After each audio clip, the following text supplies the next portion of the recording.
Hello guys, நான் உங்கள் anime man. பொருட்டோ chapter 34 உடைய பேனல்ஸ் லீக் ஆயிருச்சு. ஆமாம், மாமுஷி ஆர்க்குக்கு அப்புறம் ரொம்பவே எக்ஸ்பெக்ட் பண்ணப்பட்ட ஒரு ஆர்க்கா இது இருக்குது. இந்த சாப்டரே மே 21 அன்னைக்கு தான் ரிலீஸ் ஆகும்னு சொல்லப்பட்ட நிலையில் இன்றைக்கே இதோடைய லீக்ஸ் எல்லாம் வந்துருச்சு. அதை பற்றி தான் இந்த வீடியோவில் பார்க்க போகிறோம்.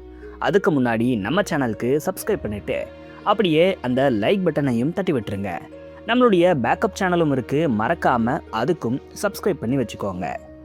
லிங்க் டிஸ்கிரிப்ஷனில் இருக்குது. இந்த சாப்டருடைய எல்லா பேனல்ஸும் நான் வீடியோ எடுக்கிற இந்த டைம் வரைக்கும் வரல.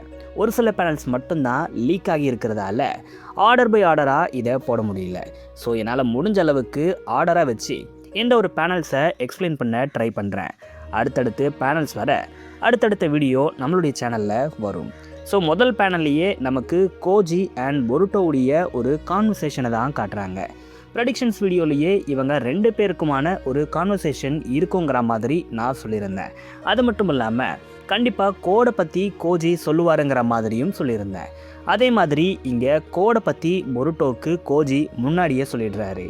இந்த ஆர்க்குடைய பிக் பேடாக இருக்க போகிறது கோட் தான்னு நம்ம எல்லாருக்குமே தெரியும். ப்ரெடிக்ஷன்ஸ் வீடியோலையும் ஆல்ரெடி இதை பற்றி நம்ம பேசியிருப்போம். அதே மாதிரி இந்த ஆர்க்குடைய வில்லனா கோட் தான் இருக்க போகிறத கோஜி கன்ஃபார்ம் பண்ணுறாரு. இது மட்டும் இல்லாமல் கோட் என்னென்ன விஷயங்களெல்லாம் பண்ண போகிறாங்கிற மாதிரி கூட பொருட்டோக்கு இவர் முன்னாடியே சொல்கிறாரு. அதில் இவர் 2 சுச்சுவேஷனை இங்கே பொருட்டோக்கு எக்ஸ்பிளைன் பண்ணுறாரு.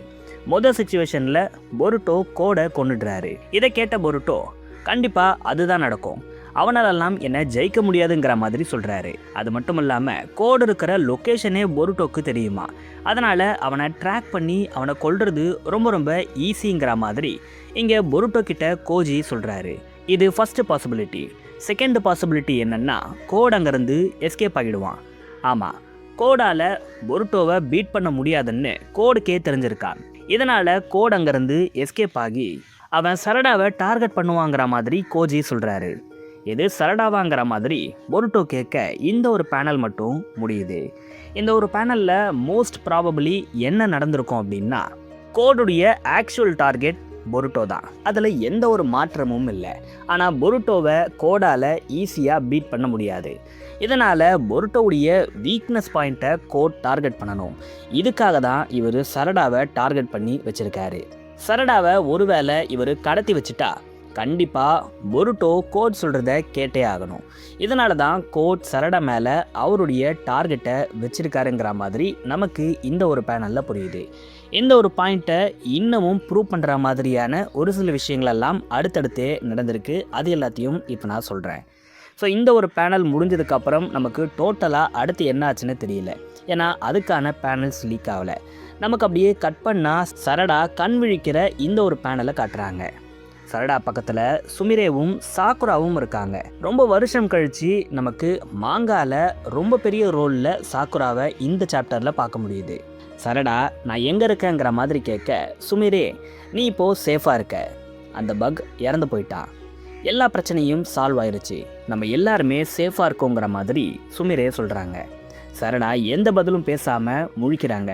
அதுக்கு காரணம் அவங்களுடைய விஷன் கரெக்டாக இல்லை.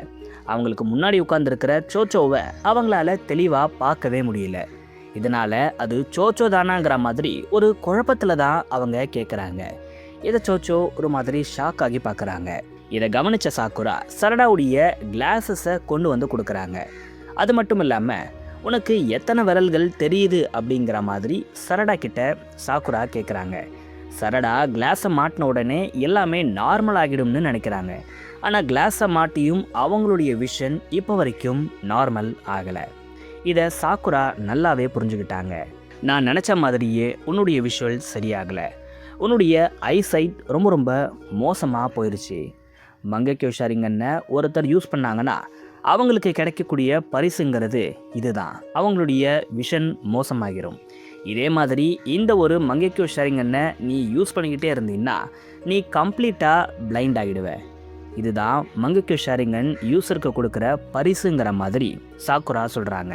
இப்படி சாக்குரா சொன்ன உடனே சுமிரேவும் சோச்சோவும் ரொம்பவே ஷாக் ஆகி பார்க்குறாங்க. ஆனால் சரடா முகத்தில் எந்த ஒரு ஷாக்கும் தெரியல. அவங்க ஏதோ ஒரு விஷயத்த சொல்ல வர மாதிரி தான் இங்கே ஒரு ரியாக்ஷனை கொடுக்குறாங்க. அதுக்கேற்ற மாதிரியே இவங்க சாக்குராவை கூப்பிடுறாங்க. நீங்கள் சொன்ன எல்லா விஷயமும் கரெக்டு தான். இந்த மங்கேக்யோ ஷரிங்கன் என்னுடைய ஐசைட்டை கொஞ்சம் கொஞ்சமாக உறிஞ்சிக்கிட்டு இருக்கிறது உண்மைதான். ஆனால் என்னை மன்னிச்சிடுங்க, இந்த ஒரு பவர் சென்னு ஒரு விஷயத்த சரடா சொல்ல வர்றதுக்குள்ளவே சாக்குரா சரடாவுடைய கிளாஸஸை கழட்டிட்டு அவங்கள ஹக் பண்ணுறாங்க. உடனே சாக்குரா பேச ஆரம்பிக்கிறாங்க. இந்த ஒரு பவர்ஸ் உன்னுடைய ஐசைட்டை உறிஞ்சி எடுக்கிறது உண்மைதான். ஆனால் இந்த பவரை நீ யூஸ் பண்ணக்கூடாதுன்னு நான் சொல்ல போகிறது கிடையாது. ஏன்னா இந்த ஒரு பவர்ஸை நீயே தான் சூஸ் பண்ணியிருக்க. இந்த ஒரு பவர்ஸ் தான் நீ விரும்புகிறவங்கள ப்ரொடெக்ட் பண்ணுறதுக்கு உனக்கு ஹெல்ப் பண்ணுது. இந்த ஒரு பவர்ஸ் ரொம்பவே உனக்கு தேவைப்படுற ஒன்றா இருக்குது. இந்த ஒரு ஸ்ட்ரென்த்தை நீயே உனக்காக க்ரியேட் பண்ணியிருக்க. அப்படி இருக்கும்போது அதை நான் யூஸ் பண்ணக்கூடாதுன்னு கண்டிப்பாக சொல்லவே மாட்டேங்கிற மாதிரி சாக்குரா சொல்கிறாங்க. இதோட சாக்குரா நிறுத்தாமல் இன்னும் சில விஷயங்களையும் பேசுகிறாங்க. சரடா, இந்த ஒரு விஷயத்த உனக்கு நான் சொல்லக்கூடாது. ஆனால் நீ ஒரு முடிவை எடுத்திருக்க. அதுக்கான வில் பவர் உன்கிட்ட இருக்குது. அது உன்கிட்ட இருக்கிற வரைக்கும் நான் எந்த ஒரு விஷயத்தையும் உனக்கு சொல்ல போகிறதில்லைங்கிற மாதிரி சொல்ல சரடா சாக்குராவை பார்த்துக்கிட்டே இருக்காங்க. அப்போ சாக்குரா, உனக்கு பொருட்டோடைய ஸ்ட்ரென்த்தாக மாறணும்னு தானே ஆசை அப்படிங்கிற மாதிரி கேட்குறாங்க. இதை கேட்ட உடனே சரடாவுடைய கண்கள் கலங்குது. அவங்க பயங்கரமாக அழுதாங்க. இதை சோச்சோ ஷாக் ஆகி பார்க்குறாங்க. உடனே சாக்குரா, நீ உண்மையாகவே என்னுடைய குழந்தை தான். எல்லாத்தையும் ஒரு பையனுக்காக தூக்கி போட்டுட்டு போகணும்னு நீ நினைக்கிற. கண்டிப்பாக நீ என்னுடைய குழந்தை தாங்கிற மாதிரி சாக்குரா சொல்கிறாங்க. அதே மாதிரி உங்ககிட்ட உங்கள் அப்பாவுடைய குணங்களும் இருக்குது. ஆமாம், யாராலையுமே இதை தோக்கடிக்கவே முடியாதுன்னு ஒரு விஷயம் இருக்கும்போது உங்கள் அப்பா அதை எதிர்த்து தைரியமாக நிற்பார். எவ்வளோ அசிங்கத்தை நம்ம மேலே வீசினாலும் அதை பற்றி கவலைப்படாமல் உங்கள் அப்பா தைரியமாக நிற்பார். உங்கள் அப்பா மட்டும் கிடையாது, உங்கள் அப்பாவுடைய பிரதரும் கூட அப்படிதாங்கிற மாதிரி சாக்குரா சொல்கிறாங்க. இங்கே இட்டாச்சிக்கான ஒரு சின்ன ரெஃபரன்ஸை சாக்குரா கொடுக்குறாங்க. இவங்க இப்படி பேசிக்கிட்டே இருக்கும்பொழுது ஒரு ஹெல்ப்பர் ரூம் நம்பர் 8 இருக்கிற பேஷண்ட்டை பற்றி உங்ககிட்ட நான் பேசணுங்கிற மாதிரி சொல்ல சாக்குரா உடனே அங்கே வர்றதா சொல்கிறாங்க. சாக்குரா இவ்வளோ விஷயங்களை பேசினதுக்கப்புறமும் சரடா சோகமாகவே உட்காந்துக்கிட்டு இருக்காங்க. இதை பார்த்த சாக்குரா சரடான்னு சொல்லிட்டு பயங்கரமாக கத்துறாங்க.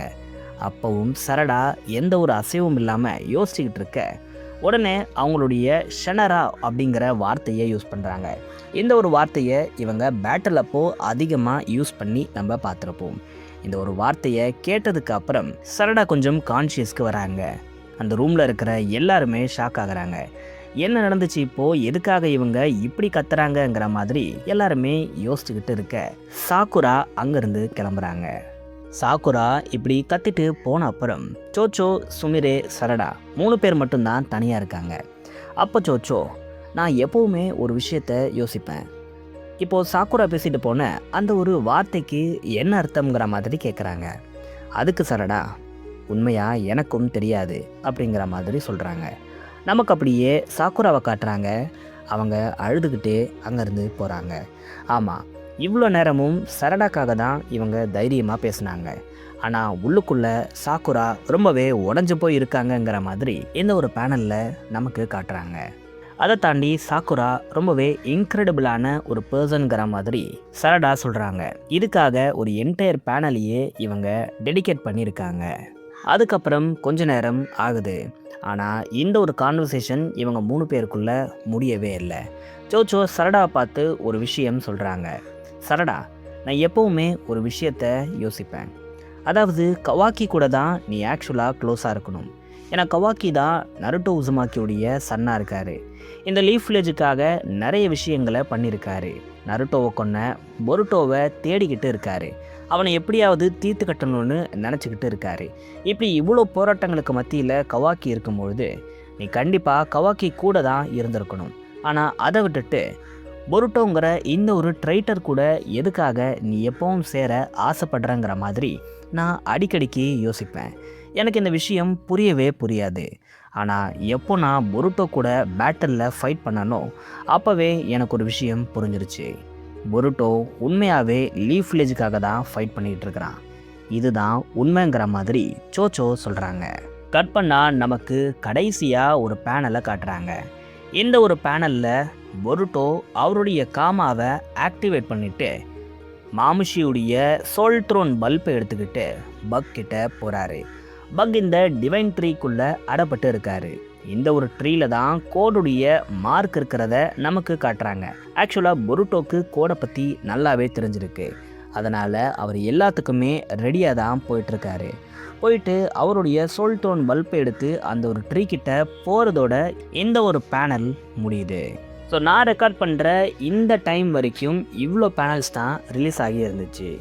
இன்னும் நிறைய பேனல்ஸ் கண்டிப்பாக ரிலீஸ் ஆக வேண்டியிருக்கு. அது எல்லாத்தையும் அடுத்தடுத்த வீடியோவில் நம்ம பார்ப்போம்.